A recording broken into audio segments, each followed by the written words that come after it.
আৰে ও এই মাত্ৰ মই বাচন ধুই থৈ গ'লে টেবুলত কোনে বাচন এনেকে খেলি মেলিকে থৈছে এই মাত্ৰ মই ইয়াত সদায় থৈ গৈছো এই বুঢ়ীজনী পাই একদম শান্তি নাইকিয়া হৈ গ'ল মানে কৈছো নহয় ইছৰাম গোটেই খেলি মেলি খন্তই কৰিছে এই বুঢ়ীজনী এজনী নমৰা হ'ল এজনী শান্তি নাইকিয়া হ'ল মুঠতে সদায় কৰি থৈ গ'ল গোটেইখন খেলি মেলি গৈছে ওপৰতে কাম কৰি গৈ এই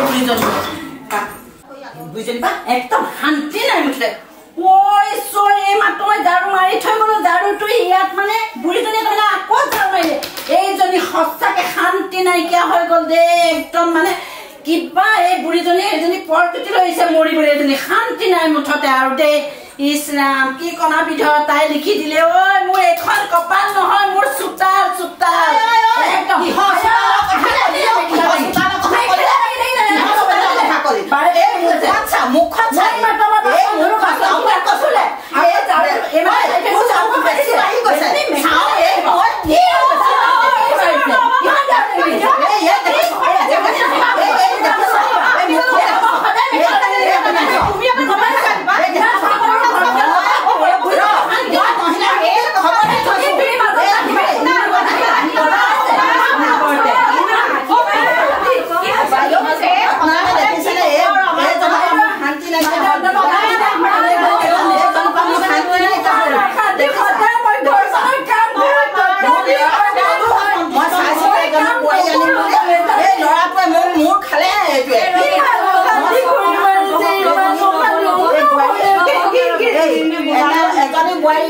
কাম বন কৰে ওলাই যায় কাম বন নকৰে ঘৰত তাই কলে বেয়া পায়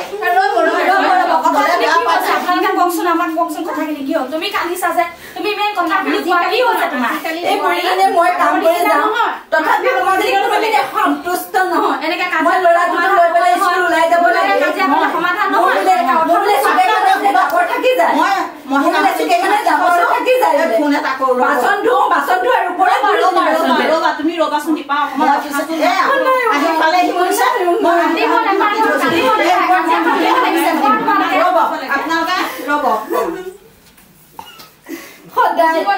আজি কাপোৰ হে পিন্ধিলো বুলি আজি চুকত জাবৰ থাকি গ'ল বুলি হে বাচনখিনি বেয়াকে থলো বুলি মানে দীপাৰ কামত কোনো দিনে সন্তুষ্ট নহয় মানে তাইও কাম কৰে মায়েও সেইটো বুজি নাপায় এতিয়া বুজালে কোনেও নুবুজে এতিয়া মইনো কি কৰিম মোকে দুখা তুমি মাক মই দুখা নাই তোমাক মইতো কোনোদিন দুখা নাই ন তুমি মাৰ লগত সকলো কামখিনি কৰিবলৈ মই ওলাই যাব লাগে ভাল ভালে মই চুইটাৰ পিন্ধিলে মোক হাঁহে পঢ়া ল'ৰা ছোৱালী আছে ন স্কুল আমাৰ ওচৰ চুবুৰীয়া কাম কৰি কেনেকে লৰাই মেট্ৰিক দিব কোৱাচোন বাইদেউসকল আহক বহকি আহক এয়া আজি আপোনালোকৰ মানে চবে বিচাৰ কৰি দিব লাগিব এই বোৱাৰীক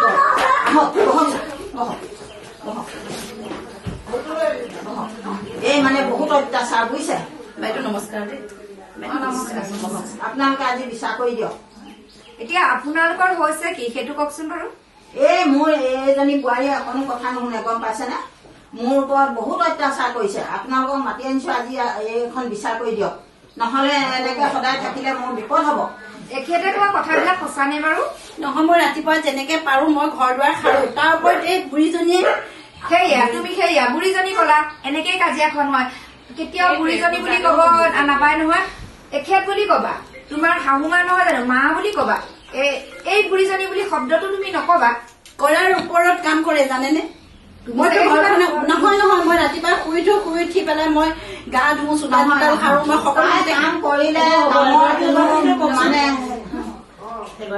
সন্তুষ্ট নহয় মুঠতে মোৰ কামৰ ওপৰত সন্তুষ্ট নহয় মোৰতো ল'ৰা পোৱালি এটাও আছে মই ল'ৰা পোৱালিটোক ৰাতিপুৱাই স্কুল লৈ ওলাই যাব লাগে কিন্তু মই যেনেকে পাৰো মই তেনেকে ঝাৰু মাৰি থৈছে যাব দেখিছা চুক কান মাৰি যাওঁ চুইদাৰযোৰ পিন্ধাই মায়ে আগৰ দিনতে আছে মায়ে এগৰাকীকে কওক আপুনিও এতিয়া চাওক আপোনাৰ বয়স আছে আপুনি এতিয়া আৰাম কৰিব লাগে আপুনি আৰামত বহি পেপাৰ পঢ়িব লাগে চাহ খাব লাগে টিভি চাব লাগে নাতিৰ লগত খেলিব লাগে এখেতে কৰা কামবিলাকত যদি আপুনি তেখেতে ঘৰটো সাৰি যাব আকৌ আপুনি তাতে সাৰিব তেখেতে বাচন কেইটা ধুই থব আকৌ আপুনি গৈ বাচন কেইটা ধুব সেইটো নকৰিব আপুনি আৰামত থাকক আপোনাৰ বয়স হৈছে আপুনি আৰাম কৰক আৰু তুমিও শাহুমাৰ লগত মুখে মুখে নালাগিবা বুঢ়ী বুঢ়ীজনী বুলি নকবা, এখেত বুলি কবা, মা বুলি কবা। মই ঘৰৰ সকলো কাম কৰো, মই নকৰাকে মই নাথাকো। মই বহি নাথাকো চুইজাৰযোৰ পিন্ধালৈ তুমি কৰা।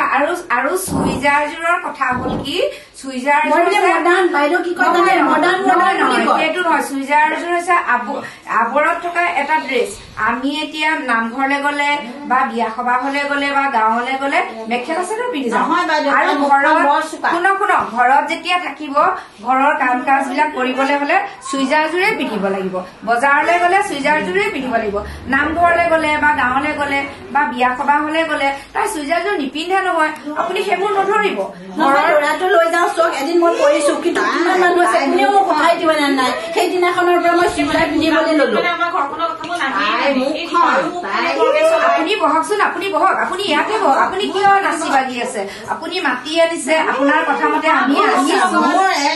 আপুনি বহক, আপুনি বহক। আপুনি মাতাৰ বাবে আমি আহিছো, আমাৰ লগতে এতিয়া আপুনিও বহক। আৰু আপুনি অকমান সহনশীলতাৰে কথাবিলাক কব।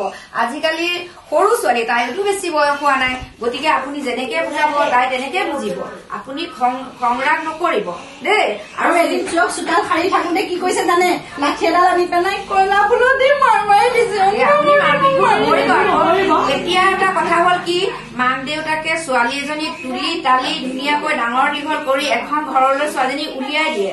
সেই সুখ, সেই আনন্দ বেলেগ এখন ঘৰৰ মানুহে পাওক বুলি সেই ঘৰখন সকলোকে ত্যাগ কৰি যেতিয়া আপোনাকে নিজৰ মা বুলি ভাবিছে, আপোনাৰ ল'ৰাকে স্বামী বুলি ভাবিছে, ইমান সুন্দৰকে ঘৰখন পৰিচালনা কৰিছে।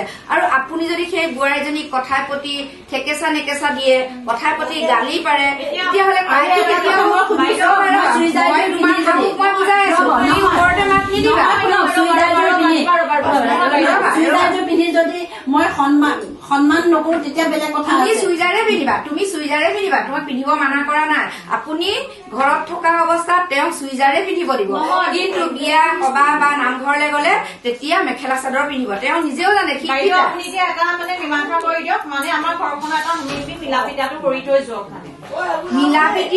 মিলাপ্ৰীতিৰ কাৰণে বাৰু আহিছো। এতিয়া যদিহে আমাৰ মহিলা সমিতিৰ কথা মতে আপোনালোকে চলে, আপুনি আৰু তুমিও, তেতিয়াহলে আজিৰ পৰা ঘৰখন শান্তিয়ে হব। আপোনাৰ বয়স হৈছে, সুন্দৰকে আপুনি বহিব আৰু আপুনি পেপাৰ পঢ়িব, টিভি চাব, চাহ খাব, নাতিৰ লগত খেলিব। তাতকে আপুনি শুনক, মাক খুজিব কৰো